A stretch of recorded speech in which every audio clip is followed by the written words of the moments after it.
هو انا ست هانم مش قلت لك تاكل قميص ده عشان نازل كمان نص ساعه؟ يا عمر ما انا قلت لك ان انا عندي امتحان وقاعده بذاكر مش فاضيه. وهم الخمس دقايق دول يعني هم اللي هيعطلوك عن مسيرتك المهنيه؟ طب ما تكويها انت طالما هو مش هياخد وقت كده وسيبنا ذاكر. ماشي، ما انت عارفه ان انا ما بعرفش اكل قميص وقومي اتزفتي.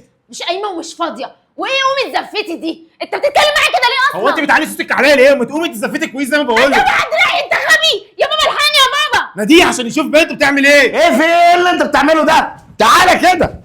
في ايه؟ شوف بنتك اللي ما شافتش بربع جنيه تربيه.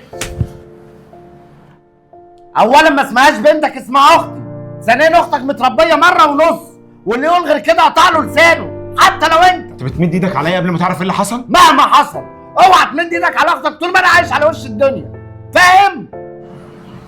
ايه اللي حصل؟ عمر شايفني بذاكر وعايزني اكوي له القميص، ولما قلت له مش هعمل حاجه مد ايده عليا. ما مديتش ايدي عليك، انت اللي عليك صوتك وقلتي ادبك عليا، وربنا ما هسيبك على اللي انت بتعمليه ده. هو انا مش قلت لك يا اللي ما تربيتش ما تفتحش بقك طول ما انا واقف؟ ماشي، انا مش هتكلم، خليك انت كده مدلعها.